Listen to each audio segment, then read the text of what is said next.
galera, então estamos aqui com o Luiz da La Casa. Luiz. Como é que tá, Tiagão? Prazer em tê-lo aqui em nosso canal, cara. Finalmente, né? Como diz o Thiago, sensacional.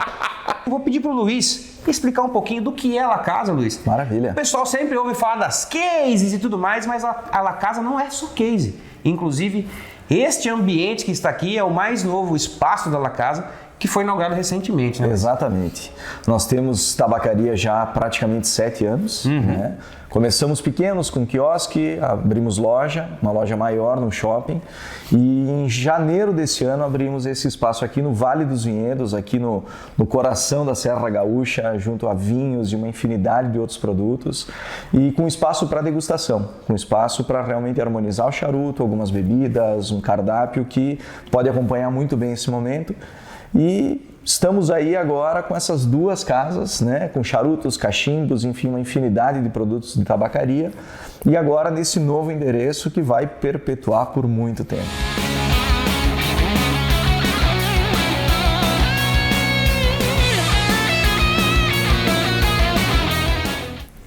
Eu preciso fazer uma coisa, Thiago. Eu preciso dizer, calma, diretor! Se você não tem onde transportar os seus charutos, e aí vocês já conhecem toda a história. Sensacional. Luiz, obrigado mais uma vez. Todo que espaço fantástico, meu. Se você vier aqui a Bento Gonçalves, região, Caxias, ou até Porto Alegre, dá um pulinho aqui, vem conhecer que o espaço é sensacional, vale muito a pena. E, cara, Vale dos Vinhedos é um lugar fantástico, vale muito a pena vocês conhecerem mesmo, certo?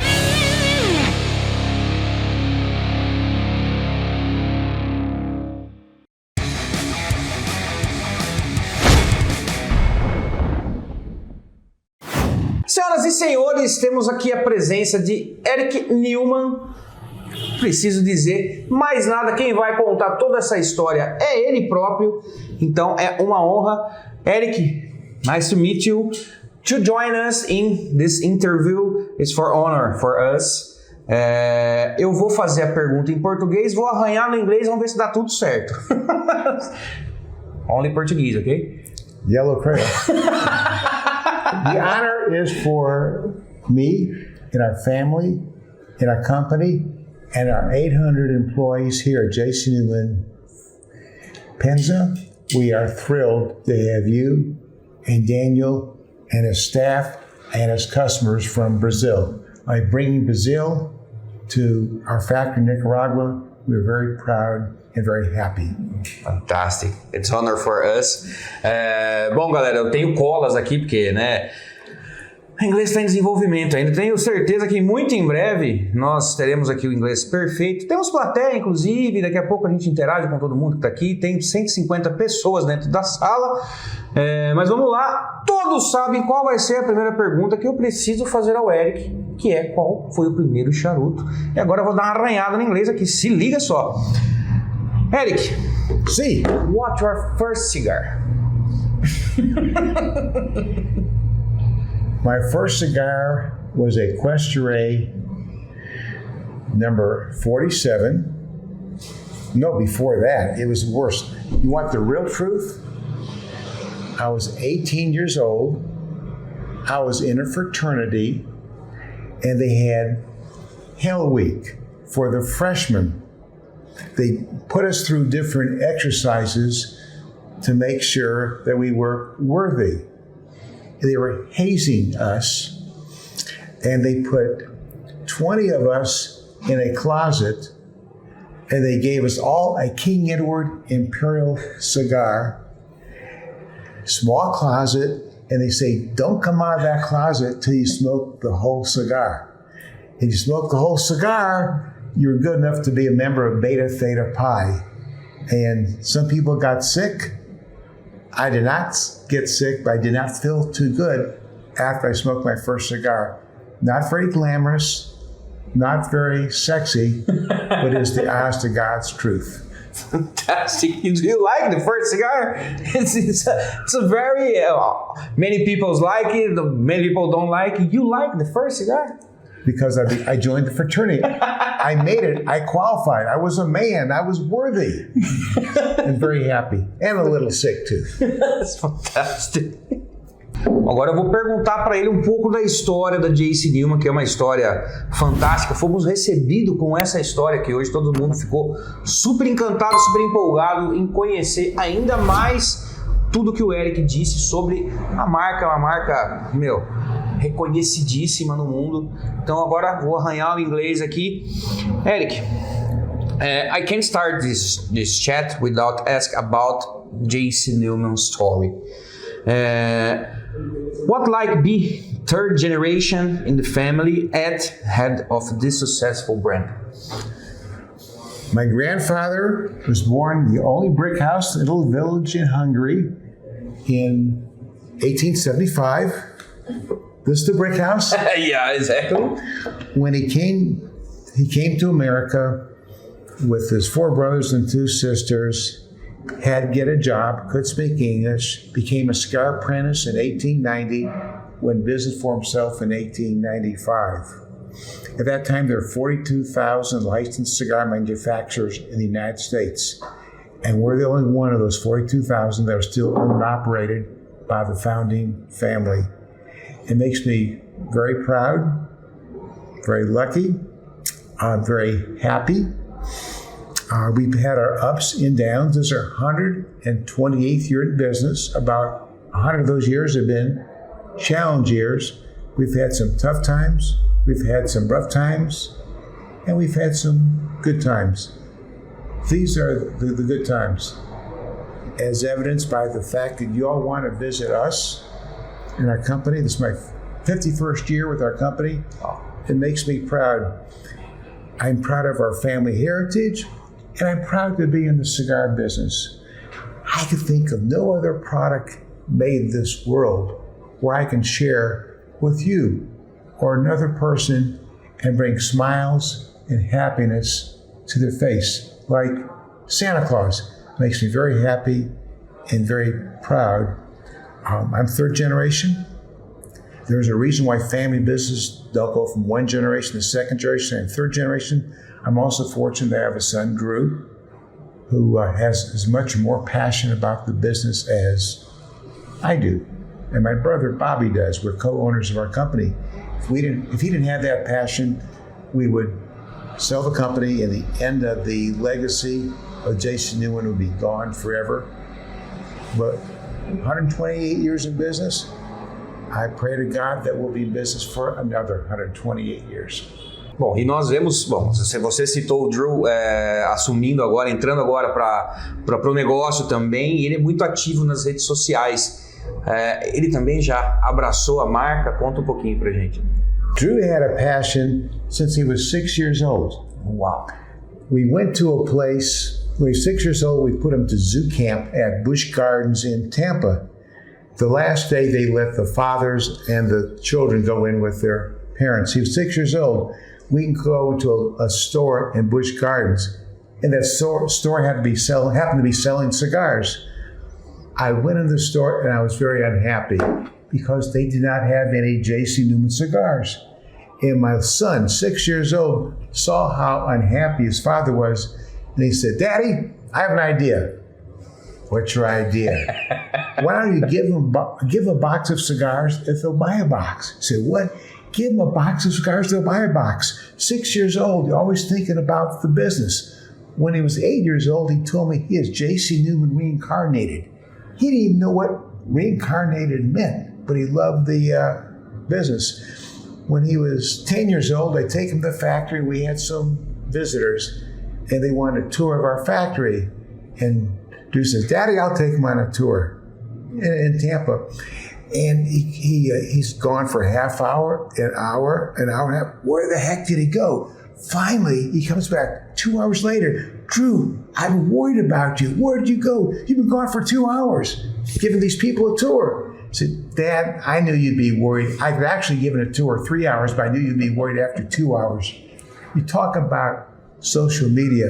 When Drew was 14, 1995, he says, "Daddy, we have a website."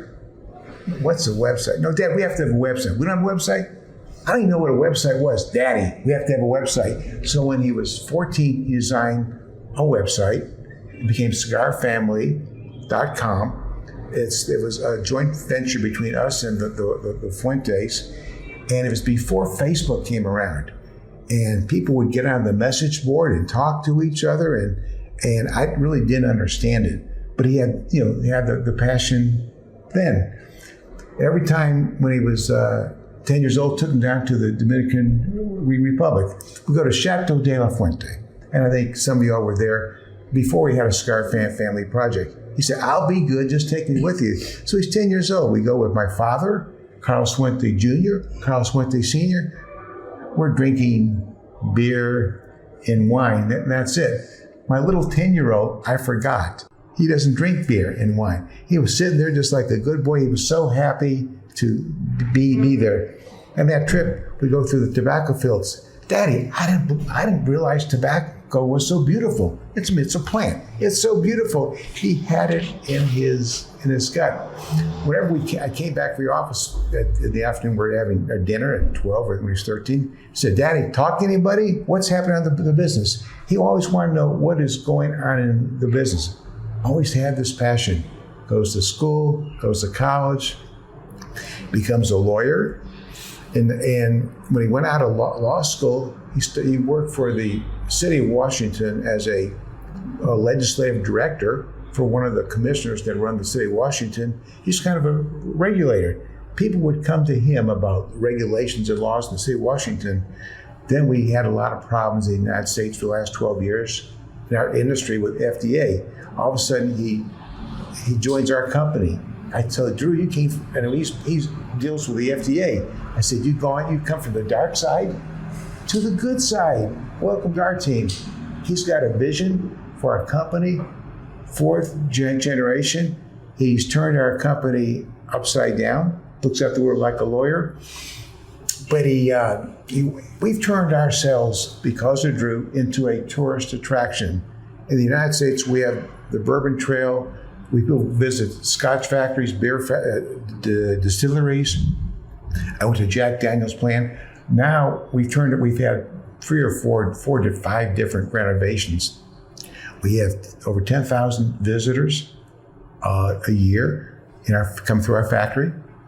We have weddings every Friday night. We bought a boarding house that Drew wants converted to a bread and breakfast, but it had 10,000 bats. So we have to get rid of the bats, but in the United States, you can't get rid of bats. They're protected by law. So we're building a bat park as we speak across the street in the other direction.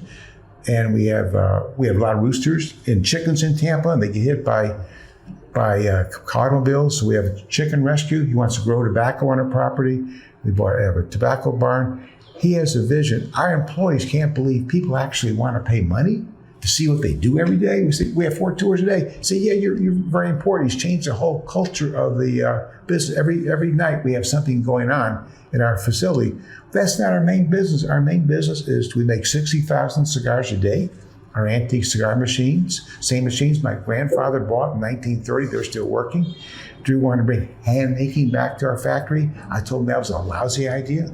Labor is 8 times in Tampa, what is here in Nicaragua, but I want to do it. We're making cigars by hand. He has a whole vision. He got so many ideas. I'm afraid he's going to run out of money before he runs out of ideas. I said, Drew, he asked me, Dad, I want to do this. I said, well, you can wait till your mother and I die and get your inheritance. We can get it now. It's going to cost a lot of money. He said, well, Dad, stay healthy, but let's do it now. So we have turned our place upside down through his vision. Here we are in Esteli, Nicaragua, the cigar capital of the world. There are more cigars made in Esteli than any other city in the world, but it's hard to get to.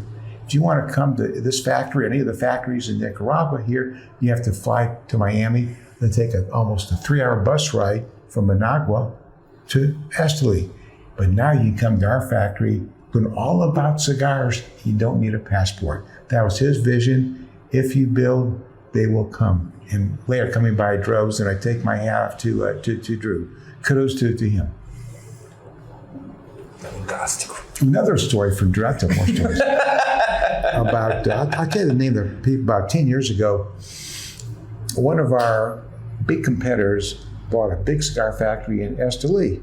And, people buy cigar factories. And the next week, the president of the company calls me and says, what are you doing about succession planning? Succession planning? I thought I'd live forever. I'm not going to, sell a company. But I thought about it. You can't put it in your casket. You can't take it with you. So, fortunately, if we didn't have somebody like Drew, the next generation, to have the passion, enthusiasm, and drive for the business, we have to sell it, because family businesses don't go more than a couple generations. But fortunately for our company, he's got as much more passion than I do. Because of him, we're continuing the family legacy. I'm so proud of him. And also very blessed, not only to have the business that we have, not only to have this factory, not only to live at a time when cigar smoking is very popular now. I've gone back in the 1980s when the industry was going down 4 or 5% a year, and my friends would ask me, what business are you in? And you'd say, I'm in a business. You're almost embarrassed to be in the cigar business. Now we're proud. Now we're seeing younger people. Of course, my father would say everybody's younger than him, but your age and even younger. There's a great future for our industry because of the young people enjoying cigars in the United States and Brazil and around the world, but also the fact I got the next generation that has so much passion for the business. I'm not going to live forever. I'm going to be 75 in a couple days, but I'm very happy that when I'm gone, the cigar business will be continuing. I know my grandfather and father, they're up above with a big smile on their face, probably smoking a cigar, very proud of the grandson and great-grandson they have taken over the business. Bom, galera que está nos assistindo, é fantástico escutarmos essas histórias do quão apaixonante é esse mundo, e a gente vê essa mesma história se repetir várias e várias vezes. A paixão está sempre presente, e isso é muito legal. E eu vou perguntar, inclusive, para o Eric exatamente isso, sobre como manter a empresa relevante por tanto tempo. Só a paixão, obviamente, não move o negócio, porque é um business, precisa ganhar dinheiro também. Então vou perguntar para ele sobre como manter a empresa relevante por tanto tempo assim. Eric, how is it for an extremely traditional company to remain relevant for so long? To be successful in business, I have a philosophy. In any business, you have to work hard, you have to work smart. It takes a certain amount of luck. We've been fortunate. In 1986, the industry was going down. We had a new generation Newmans come in the business with all of our relatives, and we decided that the business could not support everybody, so we bought out our relatives. They got the money, we got the debt and the opportunity. And some decisions are made with the head and some are made with the heart. I think the heart may have gotten in the way of the head. Then after we bought the business in 1986, my father got a call from Carlos Fuente, who opened up a factory in the Dominican Republic, very successful. He wanted to close his factory in Tampa, and he asked my father if we'd make cigars for him in Tampa by machine. Dad said yes. We asked Carlos if he would make cigars for us by hand. He said he would. He had some extra capacity at the time. 6 years earlier, he opened up his factory in Santiago and started making handmade cigars for us, La Unica, then Cuesta Rey, then finally Diamond Crown. Carlos's business strength has been making cigars. Never had his own sales organization. We had a good sales team, never had our own cigar making factory. So in 1986, he started to make cigars for us. In 1990, we started to sell cigars for him. It's a partnership that's lasted 30 some odd years. We've been very fortunate along the way. Fortunate that the cigar business turned around in the 1990s. It went from, they said, the pits to the Ritz. In 92, 93, Cigar Aficionado came out. All of a sudden, cigars became very trendy, very sexy, very popular. A lot of movie stars wanted their own cigar. Athletes wanted their own cigar. Brought a lot of cigar smokers out of the closet. We kind of rode the wave. Been very fortunate. Opened up a factory here. Started doing business in Nicaragua in 2003 and 2011, we opened up our factory with J.C. Newman, Pensa, and worked hard, been fortunate to be at the right place. My grandfather had a lot of philosophies, more than me. He would say, in life, you only get one or two chances in life to make it big, and you better work hard all your life, because you do get a chance, an opportunity, you better take advantage of it, because you never know the next one will occur, if it does. So we've been very fortunate, very, very blessed, and for so many, many reasons. We just work hard all of our life. And if you're in business for a long time like we have, the business is good, but it makes you especially appreciate it, because it always wasn't good. If you're in any other industry, if you're in real estate, if you're in banking, whatever, there's ups and downs. But to really appreciate where we are, it's you have to understand where you've come from and how difficult. And again, cigars are special. I'm a lousy golfer. If I go after the end of my round, a young kid has helped me with over 18, helped me with taking the clubs off my golf cart. If I give him $5 or $10, he'll say thank you. I give him a cigar. I'll bring a smile and tell him a story about we make the cigars, big smile to his face. We live in a crazy world, a very stressful world. Cigars are one of those few enjoyments in life, few luxuries, affordable luxury that relieves stress, that brings people together, brings a smile to the face. I almost feel like Santa Claus. So I'm doubly blessed, triply blessed, and then have the next generation have the interest that we do, so that I do, my brother has, so when I'm no longer here, it'll continue. That makes me feel very happy, very fortunate. Fantástico. E isso é mais uma coisa que a gente escuta muito. Paixão, trabalhar duro, é um mundo, como ele diz, para colocar um sorriso no rosto de todo mundo que gosta de apreciar um bom charuto, né? Isso é fantástico. Eric, today J.C. Newman has a vast portfolio which includes cigar with huge sales, volume, and other lines with high added value. What are the challenge of maintaining the quality standard that the company trademark? Excellent question. We're here in Nicaragua. Last year, we lost half our rollers. Every major factory in Nicaragua lost half their rollers, cigar makers. Where did they go? They probably came to the United States. It's a long walk from Nicaragua to El Paso, Texas, but a lot of immigrants have come. We're fortunate that we've been able to increase our production, because it went down last year. We had to train a lot of new rollers.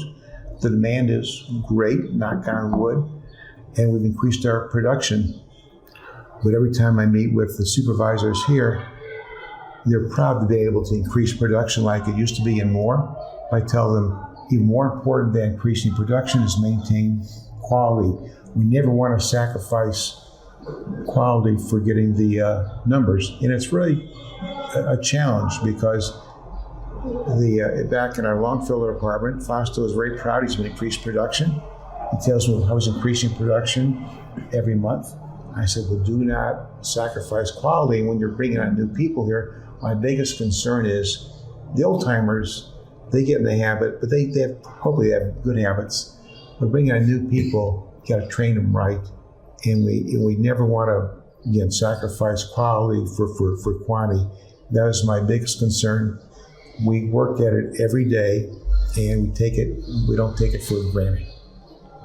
E isso que o Eric comentou aqui com a gente, aqui na Nicarágua, principalmente em Esteli, que tem várias fábricas, nós podemos ver que várias delas estão contratando pessoas para as fábricas, e isso é um êxodo que está acontecendo aqui justamente por uma esperança de vida melhor nos Estados Unidos. Isso é um problema que eles vêm enfrentando todos os dias aqui para manter a qualidade e o volume que se faz aqui, que é gigantesco. Conhecemos a fábrica da Oliva, vocês viram aí vídeos sobre isso. Então é um desafio enorme que eles estão tentando resolver aqui, manter a qualidade e o volume de produção. That's okay. Okay. If you like the cigar, our quality should be good. but we have to watch it every day. Because if you go to a restaurant and if you have a bad meal, you aren't going to that restaurant again, especially at a time when there's a lot of good restaurants there. Our cigars we make here are the best they've ever been. The cigars that our competitors make are the best they've ever been. So we're challenged every day to make the best cigars possible. During the cigar boom of the 90s, there was a lot of crap come on the market. You could put crap in a bag, call the cigar, they would sell. And the cigars weren't very good in the 90s, but now they are. They've challenged us to maintain the quality. Business is really strong in the United States, strong in Brazil, in Europe. We talked earlier about the Cuban situation, that there's a void in the marketplace in Brazil and in Europe, all around the world, because the Cubans aren't delivering unless you happen to live in China. So it's an opportunity for us. But again, we got to do it right. If you have a new cigar smoker smokes a cigar they don't like of ours, we'll get one chance at this thing, and we don't want to blow it. Because in life, you don't get that many chances. And we do get a chance, opportunity. It's up to us to provide the best smoking experience possible. Fantastic. How many people work here? 800. 800. Wow. And I don't know all their names. We have 160 people in Tampa. I know all their names, and we all speak the same language. I took Spanish in school many years ago, and I speak broken Spanish. I can speak it. I can't understand it. When I start speaking Spanish to somebody, they automatically assume I understand. They go, blah, blah, blah, they lose me. If you learn Spanish, you learn Portuguese. It's very similar. First, you have to go back and learn Spanish again. Amazing. Bom, galera, ele mesmo, o Eric, já falou um pouco, comentou sobre essa parceria com a Fuente, que é uma parceria de longa data. E eu, como curioso que sou, quero saber como isso começou. Vou perguntar para o Eric um pouquinho sobre essa relação com o Arturo Fuente. Eric, we are recently visited Arturo Fuente in Dominican Republic. I know the great relationship that exists between Fuente and Newman's. How did this partnership with a great example success, how do you start this partnership?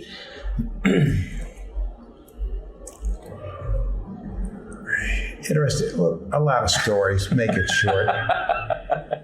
Carlos Fuente, there was an organization in Tampa called the Cigar Manufacturers Association of Tampa in the 50s. Started many years ago, but in the 50s, they would ship cigars together on a pull cart to New York, Chicago, and California. Those are some of the biggest markets. That was the advantage of being members. And the other factories were jealous of Carlos Fuente, a newcomer. They would never let him in. So my father became president of the Cigar Manufacturers Association in 1960. He never told me this story. After he died, Carlos Fuente Sr. told me this story. After my father died, his first edict as president of the Cigar Manufacturers Association was to bring Carlos Fuente in as a full member. He never forgot it. If you do something nice for some people, they always remember it.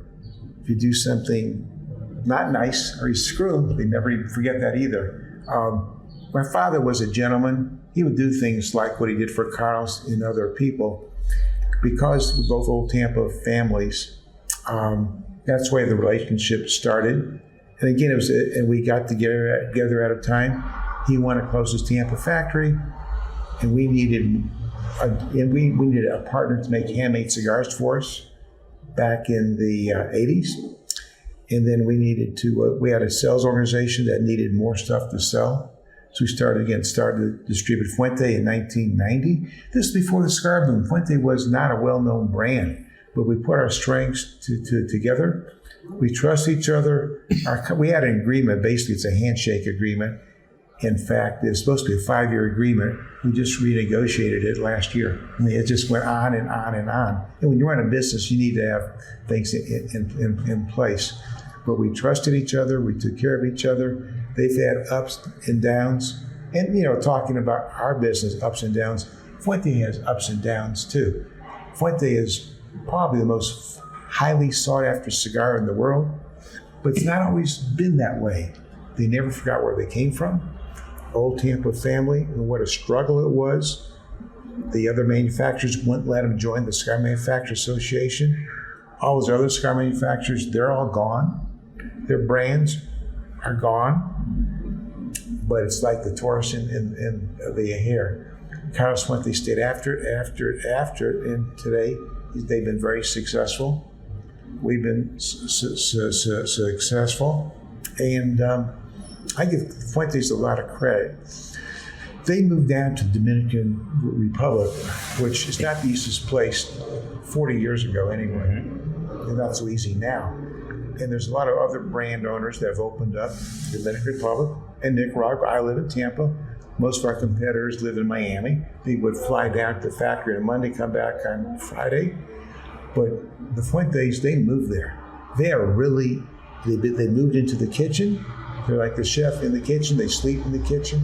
So all the success that they've had is attention to details because they were there 24/7.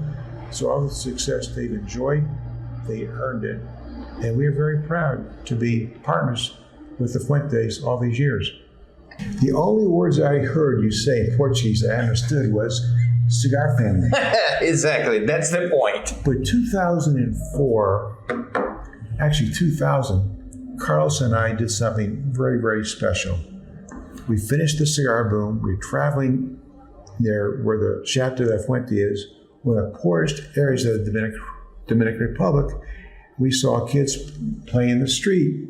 Asked Carlos, why aren't they in school? There's not enough school capacity. Schools are in double session, and there's not enough room for everybody to go to school.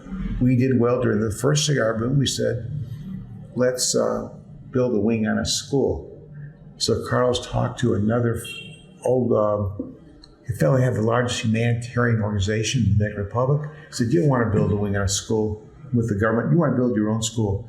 So in 2004, we started the Cigar Family Charitable Foundation project. In 2004, we opened up with a primary school, kindergarten through 8th grade. Then a bunch of the 8th grade girls got a hold of Carlos, big heart, said, we love our school, but the closest high school is an hour away walking. We need a high school. Carlos calls me up and says, we need to build a high school. It's Carlos, we have no money to build a high school. I said, we have to build a high school. So he and I co-signed a loan for $1 million with the Bank of Tampa. Since been paid back. So we built a high school, then a medical clinic, then ball fields, the amphitheater, then a technical school. And this is one of the poorest areas of the Dominican Republic. These kids are so poor, they don't know they're poor. You go there, they're learning English and computers and math and science. And these are kids first in their family go to probably primary schools, let alone high school. 80% are going to college. These are areas that have been impoverished for centuries. The only way to break that cycle of poverty is through education. And that's what we are most proud of. We started the Cigar Family Charitable Foundation. It's been going 20 years now. And it makes you feel proud. We won't always be here, but in order to give somebody an opportunity in life, and we felt we owed it to the Dominican Republic anyway for thanking them for growing the best tobacco, making the best cigars in the world. And it's something that we're very proud of.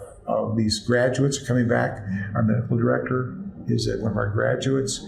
We have teachers and lawyers and architects that have all graduated from our school.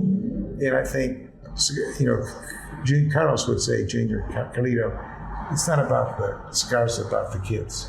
And if I do something for you, you'll say, no, thank you. If I do something for your child, we'll be best friends forever. And we're doing something for the whole community, giving these kids an opportunity in life we've been very privileged to be born in the United States. But going down there, they haven't had that many opportunities for a chance to better their life. And because of our Cigar Family Foundation of our project, we've been turning around a lot of lives. And together, that's made us folks very, very proud and very grateful. We're helping these kids. But the truth of it is, our two families get more out of this than we do. And as a foundation, there must be 100,000 foundations in the United States. You know, sometimes you give money to a charity, you never know where the money is going. Maybe going for lawyers, advertising, salaries. When we started this foundation, at the beginning, we said, let's just cover all the overhead ourselves. You know, all the marketing, the administration, the advertising. We're registered in every state in the country, the United States. So if somebody gives $1 for our school, $1 goes to the project. So that's our contribution, but it makes us feel fortunate to be able to be in a position. If we hadn't done well in the cigar business, the road to heaven is paved with good intentions, but we have the opportunity and we started a foundation. And that really makes us very, very, very proud. Fantastic. How many child has the project for a We have year? about 500 kids at our school. We've had like 12 graduating classes so far. And it's been, how many have graduated? It's probably over 1,000 anyway. And it's funny, one day and philanthropy is it's not popular in third world countries. But one kid came up to me one time and he says, Newman, calls me Newman, called Carlito Mr. Fuente. When I'm old like you, Mr. Fuente, I hope I have an opportunity to give back to the next generation of kids like you've had. I thought it was a beautiful statement, except for saying when I'm old like you, Mr. Fuente, the idea that we've almost changed their thinking that now these Dominican kids who've been helped, the light has gone on. They realize they've been given something very special, and now they want to help the next generation in their own country. And that in itself is special in itself.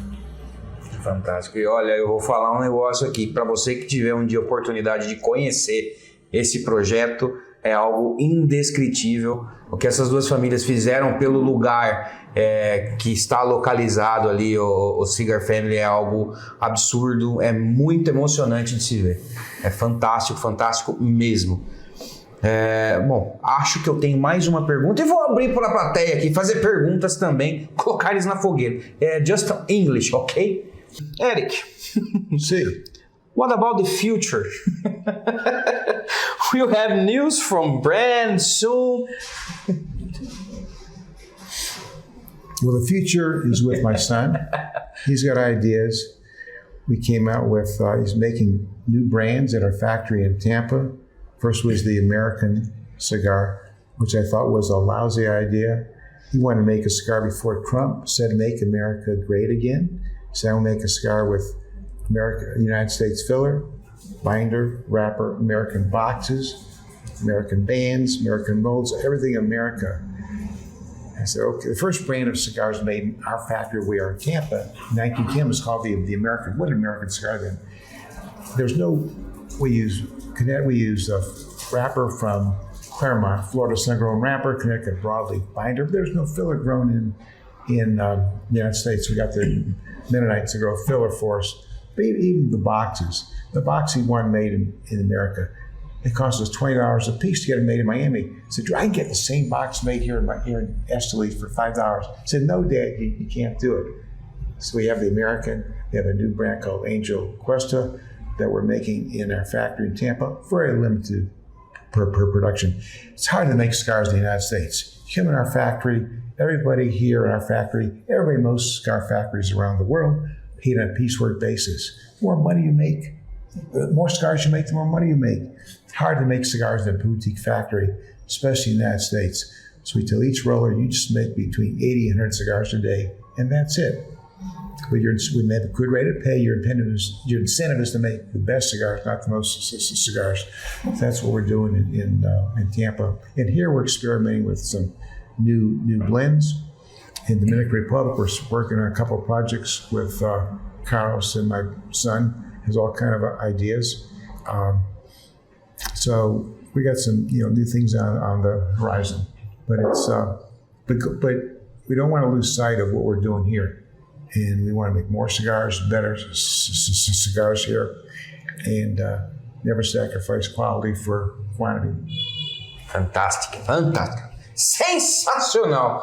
Bom, galera, da minha parte está concluído aqui a entrevista, mas tem pessoas aqui ávidas a fazer perguntas, todos ali esperando a sua vez. Porém, eu vou começar em ordem dos mais idosos, dos mais velhos, né, para que seja mantido aqui o respeito. A pessoa vai se identificar, você vai escutar quem está fazendo a pergunta e a pergunta também.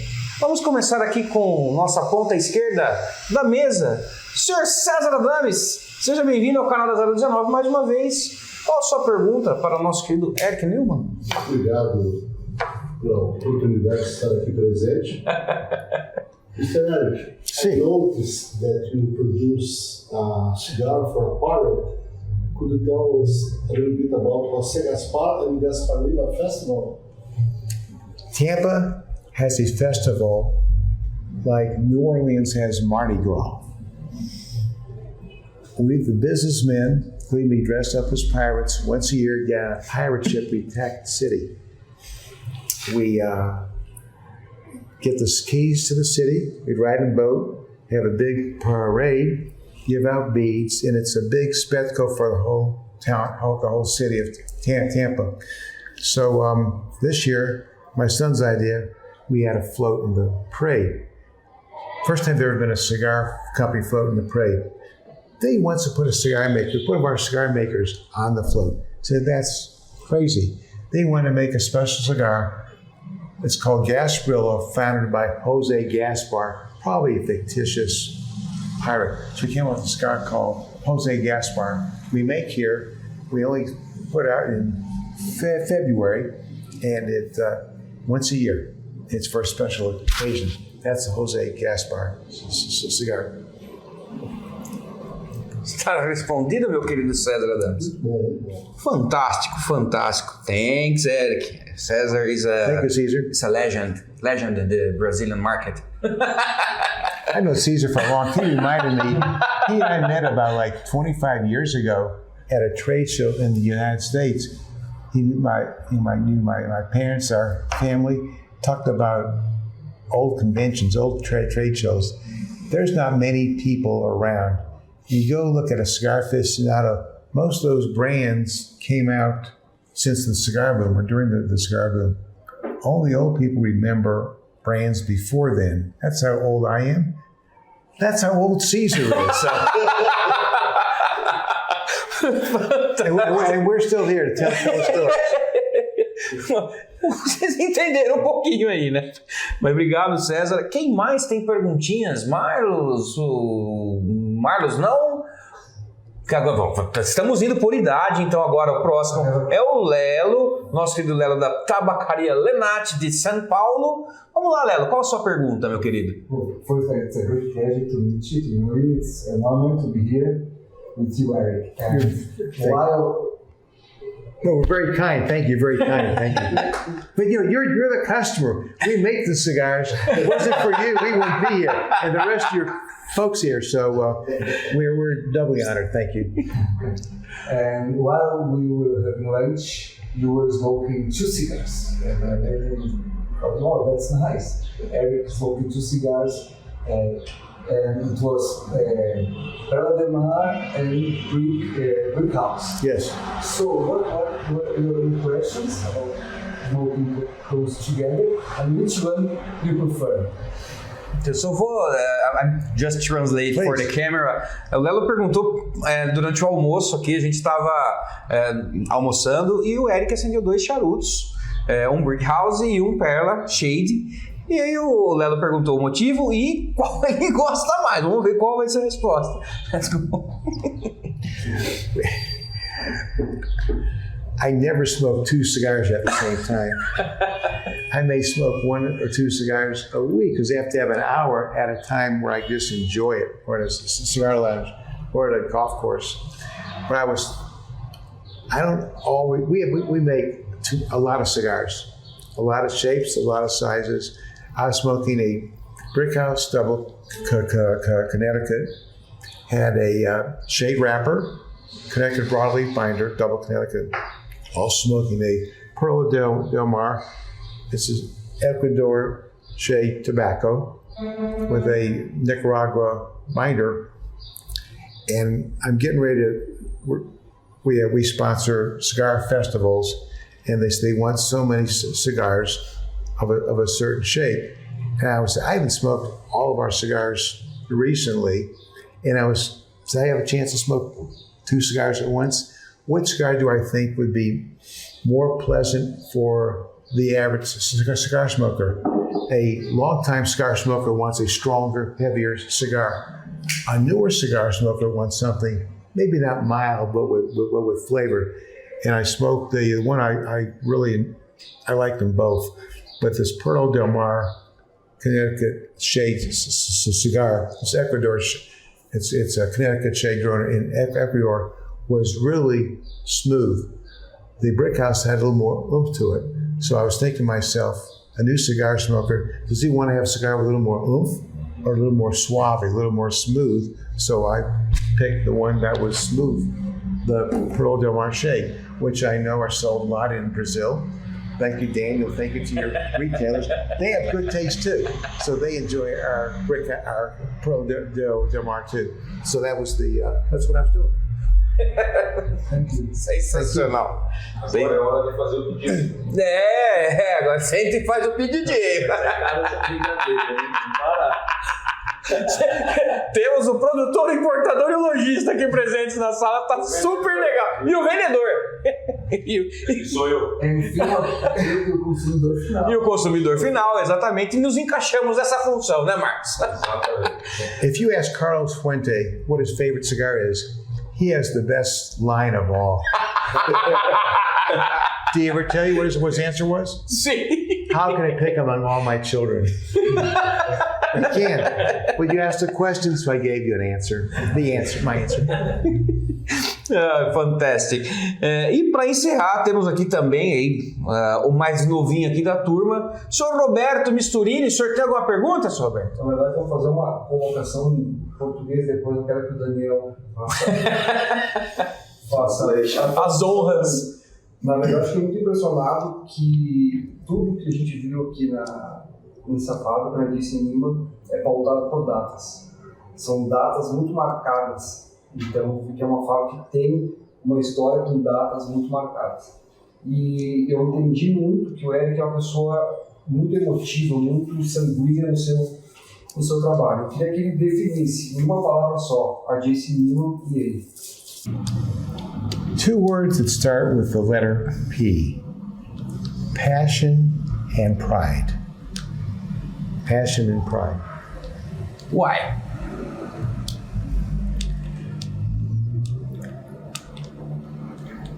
I'm going to be 75 years old in a couple of days. Most of my friends are retired, or maybe in the next life. I can't wait to get to work every day. I love this business. I love making people happy. I love talking about our business. I'm very proud of what we've achieved. And I'm even prouder of the next generation, the 4th generation, that's going to continue the family legacy, the family tradition of making great cigars. Makes me feel good. Someday I won't be here anymore, but I have confidence in Drew, the next generation, that he has more of a love for this industry than I do. And I know some people build a business and they sell it, build a business and they sell it. If it wasn't for Drew, I probably would do the same thing. But my father had a philosophy. He wanted to be the last man at the crap table. Tampa, one time, he had 150 cigar factories. We're the last ones there. 42,000 when my grandfather started in 1895. We're the last ones. That makes me proud. But in addition, in a stressful world, we're bringing happiness and pleasure in a very stressful world. And I love the opportunity to share our products, to share our passion with a new generation of cigar smokers. And that makes me very proud. It gives me a lot of passion. I'm very happy. Fantástico esse depoimento aqui do Eric. Definir a empresa em uma palavra só, orgulho e paixão, são duas coisas que realmente definem muito bem. Vou passar agora a palavra aqui ao nosso querido diretor, que caso você não se lembre, alguns vídeos aqui, ele já reclamou que eu ganho em dólar sobre a imagem dele, aquelas coisas, aquelas pataquadas todas. Senhor Magalhães, qual é a sua pergunta para o nosso querido Eric? Mr. Eric, Sim. I have a question. It's very important for me. What do you think about that in this moment, this new moment, the cigar around the world? What do you think overall about Brazilian market?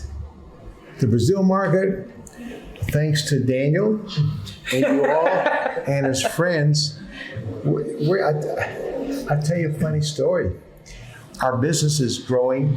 Thank you, Daniel.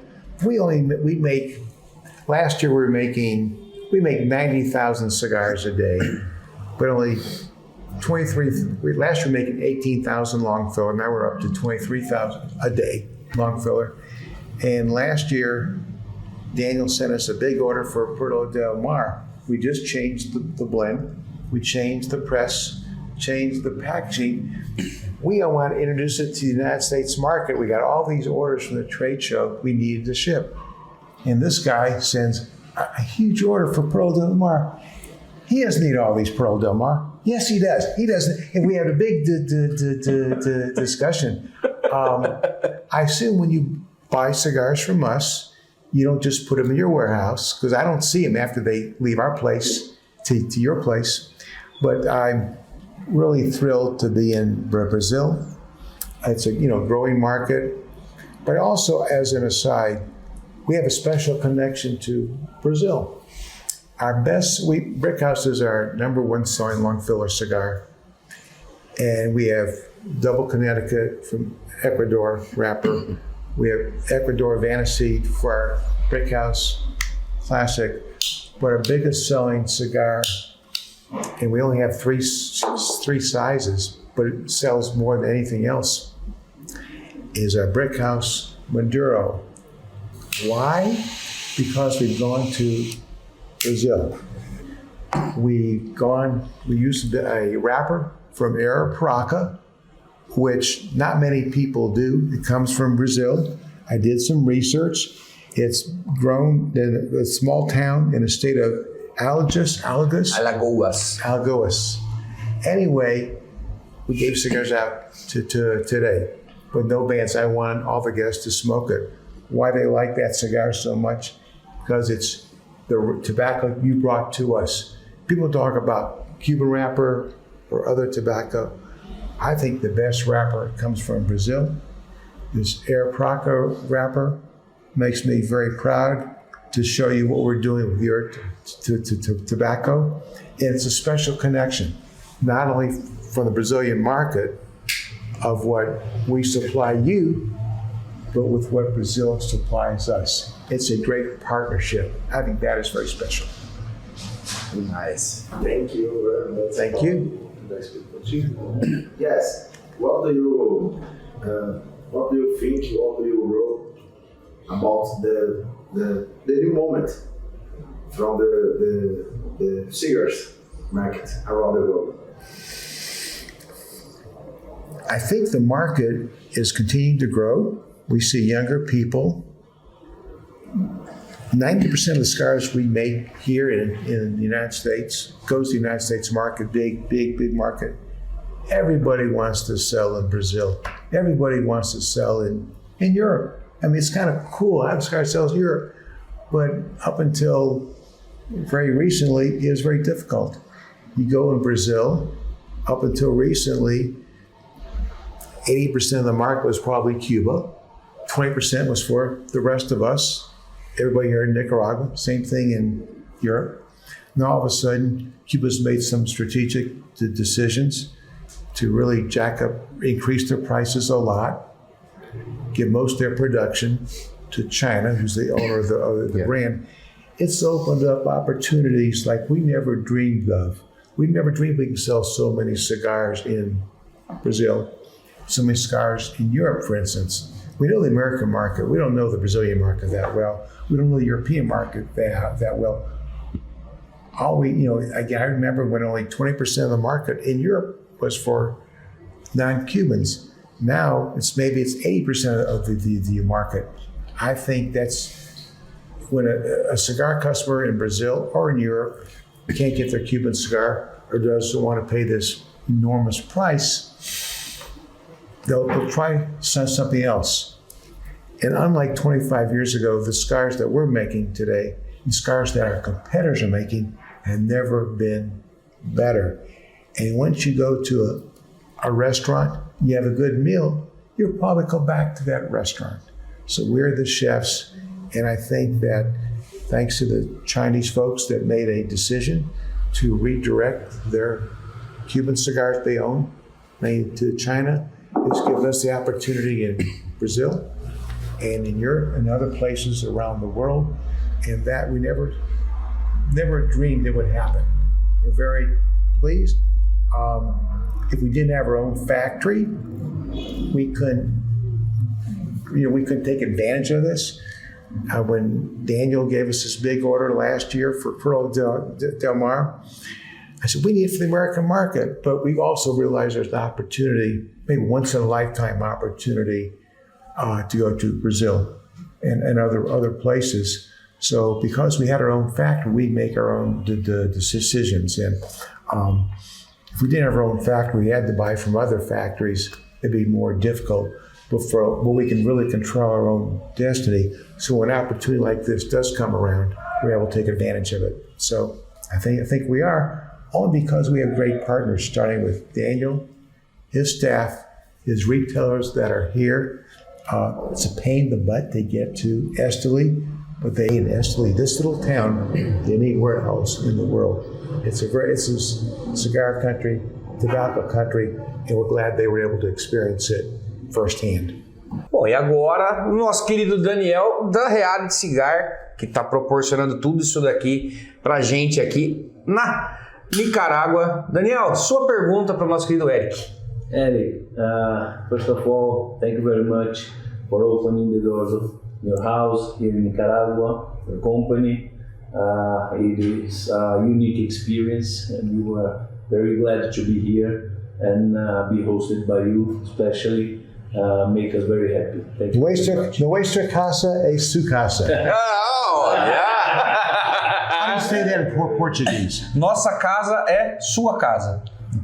That's what I meant to say.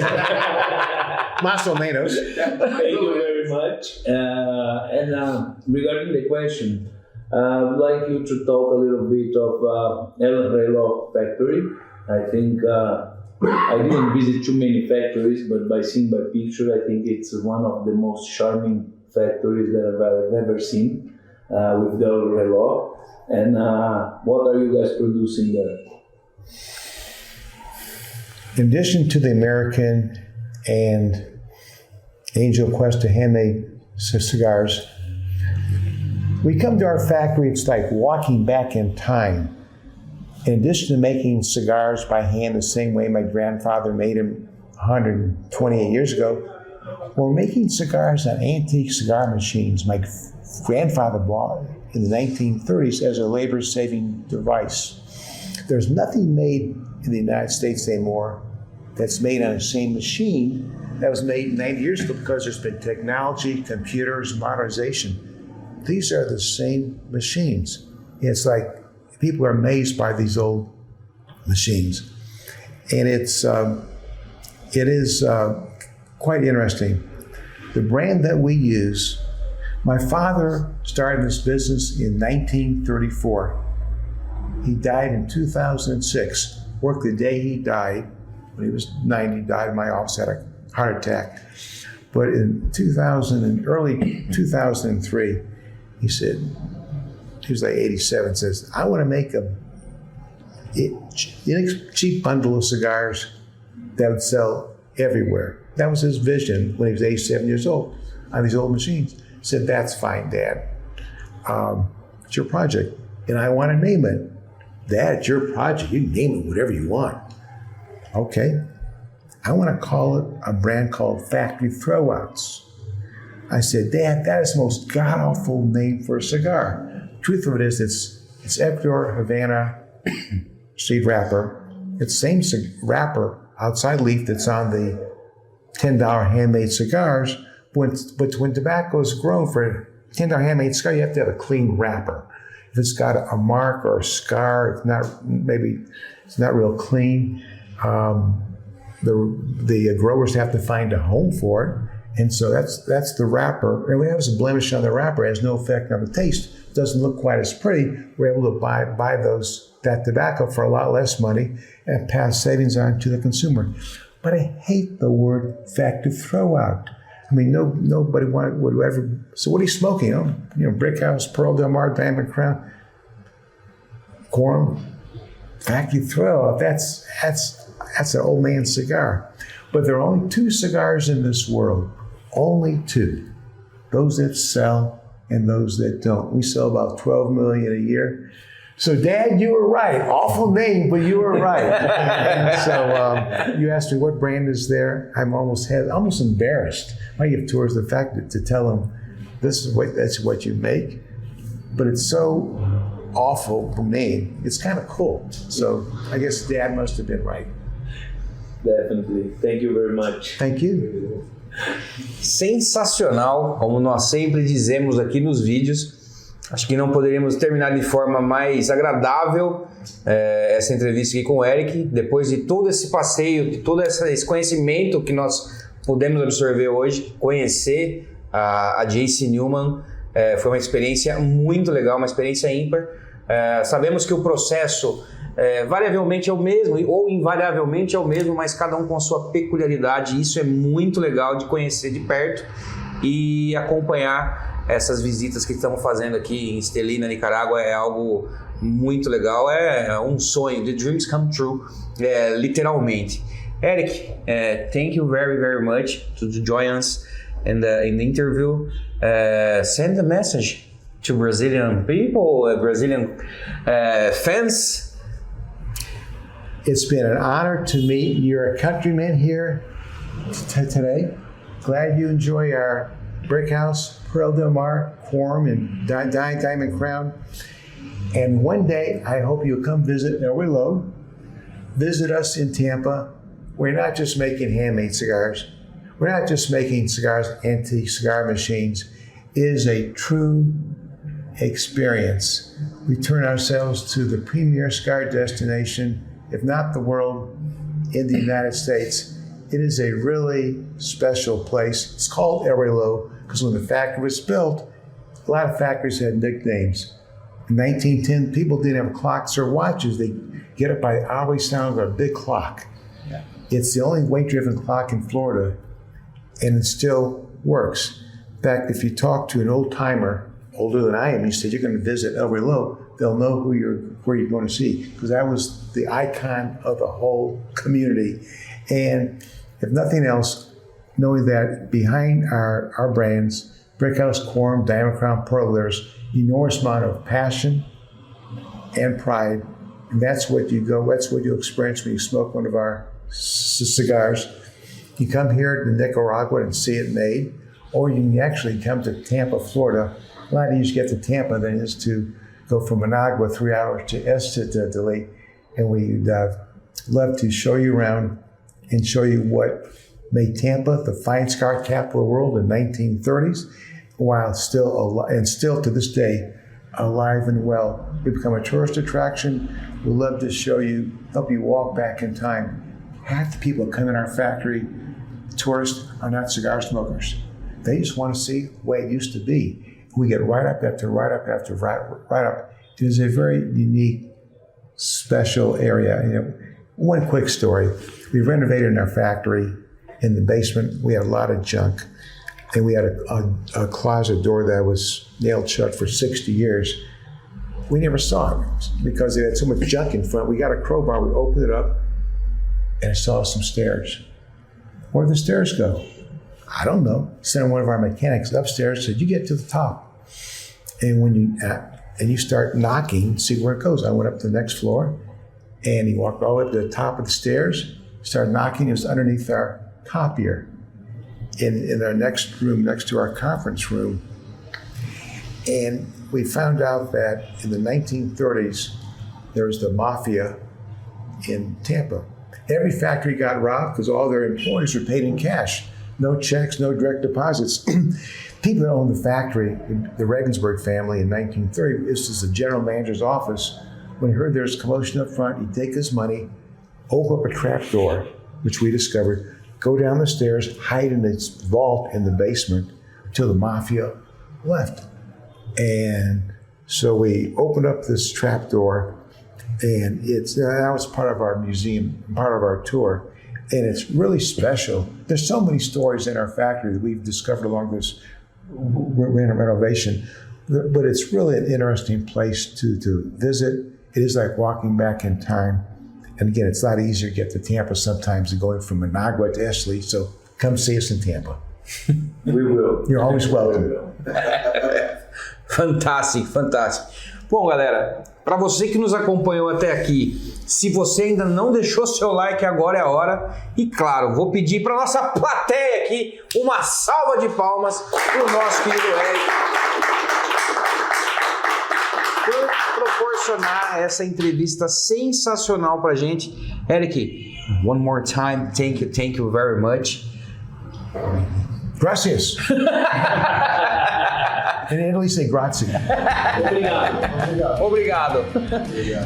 Nos vemos nos próximos vídeos. Continue acompanhando aqui essa cobertura na viagem para Nicarágua, que tem muito mais coisas legais para vocês aí, certo? Vamos ficando por aqui. Um beijo desse gordo que vos fala. Até a próxima. Tchau.